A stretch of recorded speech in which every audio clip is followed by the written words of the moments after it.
সুখবর, জরুরিভাবে ফিনল্যান্ডে কৃষি ভিসায় কর্মী নিচ্ছে। আপনারা বাংলাদেশ থেকে যে কেউ খুব সহজে ফিনল্যান্ডের কৃষি ভিসাতে বাংলাদেশ থেকে আসতে পারবেন এবং প্রবাস থেকে আসতে পারবেন। এবং বাংলাদেশি ভাই বোনদের সবাইকে স্বাধীনতার শুভেচ্ছা। বাংলাদেশ স্বাধীন হয়েছে। এখন আপনারা যারা বাংলাদেশ থেকে ইউরোপে আসবেন এবং ইউরোপে এসে কাজ করবেন, সে স্বপ্নটা কিন্তু আপনাদের পূরণ হতে চলেছে। এখন ফিনল্যান্ডে কৃষি ভিসায় কর্মী নিচ্ছে। খুব সহজেই আপনারা চেষ্টা করলে আসতে পারবেন। বিশেষ করে অ্যাপল ফার্মে আঙ্গুর, তারপরে যে পেঁয়াজ রসুন, যে নিত্য প্রয়োজনীয় যে উৎপাদনগুলো হয় সেগুলোতে কিন্তু এখন কর্মী হায়ার করছে। এখন সামার সিজনে প্রচুর কর্মী দরকার। শুধুমাত্র যে ফিনল্যান্ডে কর্মী দরকার এমনটা না, পুরো ইউরোপে কর্মী দরকার। এবং এই কর্মী কিন্তু তারা পুরো ইউরোপে একসাথে সম্মেলন করা সম্ভব না, বিধায় আউট অফ ইউরোপ থেকে হায়ার করছে। ইন্ডিয়া, বাংলাদেশ, পাকিস্তান, নেপাল এসব দেশগুলো থেকে তারা কর্মী হায়ার করছে। আপনারা খুব সহজে এখন বাংলাদেশ থেকে আবেদন করতে পারবেন। তাদের যে জব পোর্টালগুলো আছে সেগুলোতে তারা জব পাবলিশ করছে, সার্কুলার করেছে, তাদের কর্মী দরকার। এখন আপনারা অনেকে বলেন যে ভাই এটা ভুয়া। আমি এখনই 100% গ্যারেন্টি দিচ্ছি আপনাদের। আপনারা এসব ওয়েবসাইটগুলোতে ভিজিট করুন, সেখানে আপনারা নিশ্চিতভাবে দেখতে পাবেন। এছাড়াও আমি ভিডিও করে আপনাদের দেখাই দিয়েছি স্ক্রিন রেকর্ডে।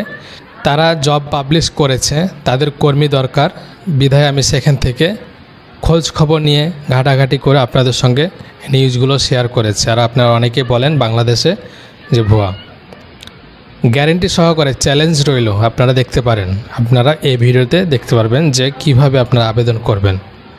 এখন পারমিট পাওয়ার ক্ষেত্রে ডকুমেন্টসটা হচ্ছে মূল বিষয়। যদি আপনার ডকুমেন্টস ঠিক না থাকে কিংবা আপনি প্রপার ডকুমেন্টস যদি আপনি সাবমিট করতে না পারেন, তাহলে কিন্তু কোনো লাভ নেই ভাই। অবশ্যই আপনাকে প্রপার ডকুমেন্টস সাবমিট করতে হবে। প্রপার যে কাগজপাতিগুলো লাগবে সেগুলো আপনাকে দেখাতে হবে, তাহলে কিন্তু তারা পারমিট দিবে। পারমিট আর এমনি এমনি আপনি দিবে না। ওকে, পারমিট পাওয়ার জন্য আপনাকে সেই যোগ্যতা রাখতে হবে, সেই ডকুমেন্টসগুলো আপনাকে প্রোভাইড করতে হবে, তাহলে আপনি বিবেচিত হতে পারেন। কারণ এটা হচ্ছে ওয়ার্ল্ড ওয়াইড।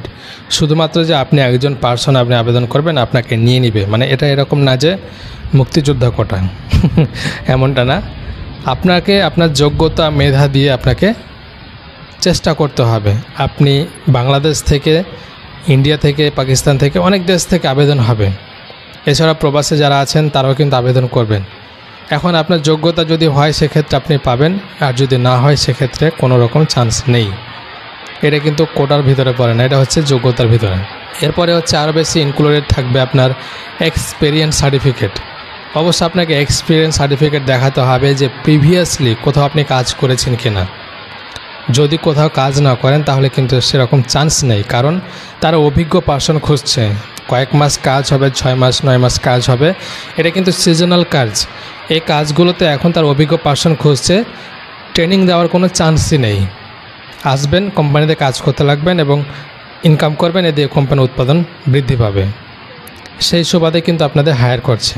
এখন যদি আপনারা এই ওয়েবসাইটগুলোতে আবেদন করেন, এইসব যে জব পোর্টালে তারা পাবলিশ করেছে, সেই জবগুলোতে যদি আপনারা আবেদন করেন তাহলে আপনাদের কী কী ডকুমেন্টস লাগবে।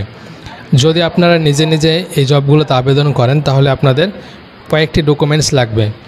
ইম্পর্ট্যান্ট হচ্ছে আপনার পাসপোর্ট, অভিজ্ঞতা সার্টিফিকেট, ছবি, সিভি, কভার লেটার। এই কয়েকটি মোস্ট ইম্পর্ট্যান্ট আপনার ভিসা পাওয়ার ক্ষেত্রে, পারমিট পাওয়ার ক্ষেত্রে। যখন আপনি এই ডকুমেন্টসগুলো প্রোভাইড করতে পারবেন যে কোনো কোম্পানির কাছে, সে কোম্পানিগুলো কিন্তু তারা দেখবে, বিচার বিশ্লেষণ করবে যে আসলে আপনি এই পারমিট পাওয়ার যোগ্য কিনা, কিংবা আপনার চেয়ে আরও কেউ ভালো কিছু দিচ্ছে কিনা। যদি না দেয় সেক্ষেত্রে তখন আপনি বিবেচিত হবেন, আপনাকে পারমিট দেবে। আর যদি আপনার চেয়ে বেটার অপশন পেয়ে যায় তাহলে কিন্তু আপনাকে রিজেক্ট করে দেবে, কারণ এটা হচ্ছে সম্পূর্ণ অভিজ্ঞতা এবং যোগ্যতার বলে। তো যারা ব্যাড কমেন্ট করেন ভাই দালাল এটা সেটা, দেখেন আমি কিন্তু আপনাদের টাকা পয়সা নিচ্ছি না কারো কাছ থেকে। জাস্ট আমি আপনাদের পথ প্রদর্শন করে দিচ্ছি, দেখাচ্ছি ভাই এভাবে আপনারা আবেদন করেন। এভাবে আবেদন করলে আপনি একটা স্বপ্ন দেখতে পারেন, আশা পূরণ করতে পারবেন, এটাই আর কি। আমি বলছি না ভাই আপনারা আমাকে ডকুমেন্টস দেন আমি করে দেবো, এমনটা না। আমি বলেছি যে আপনারা চেষ্টা করুন নিজেরাই অথবা আপনি না পারলে ভালো কোনো এজেন্সির মাধ্যমে যোগাযোগ করুন, তাদের মাধ্যমে আপনি অ্যাপ্লাই করুন। যাদের টাকা আছে, যদি এজেন্সিতে যান 12-14 লক্ষ টাকা 16 লক্ষ টাকা নেবে, কিন্তু যাদের টাকা নেই, সীমিত, চেষ্টা করতে পারেন নিজে নিজে।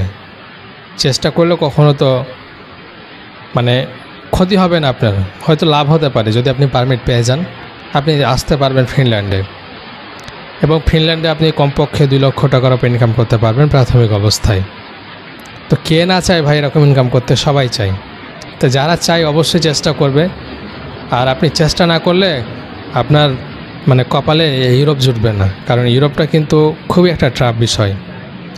মানে কি, এজেন্সি দাঁড়ে দাঁড়ে ঘুরে 2 বছর 3 বছর 5 বছর ওভার করে দিচ্ছে, তারপরে ভিসা পাচ্ছে না। সম্পূর্ণ কপাল। কিছু তকদির লাগবে আর কিছু আপনাদের চেষ্টা লাগবে, তাহলে ইনশাল্লাহ আশা করি পারবেন। তো যেসব ওয়েবসাইটগুলোতে তারা পাবলিশ করেছে, নাম্বার 1 হচ্ছে গ্লাসডোরে, নাম্বার 2 ক্যারেট জবস, নাম্বার 3 ইনডিড, নাম্বার 4 হচ্ছে লিঙ্কডইন। এসবগুলোতে আপনারা চেষ্টা করতে পারেন, খুঁজতে পারেন, আশা করি অনেকগুলো সলিউশন পেয়ে যাবেন। ধন্যবাদ সবাইকে। যদি ভিডিওটি ভালো লাগে শেয়ার করবেন, সাবস্ক্রাইব করবেন, চ্যানেলটিকে ফলো করবেন এবং পেজটিকে ফলো করবেন। আসসালামু আলাইকুম।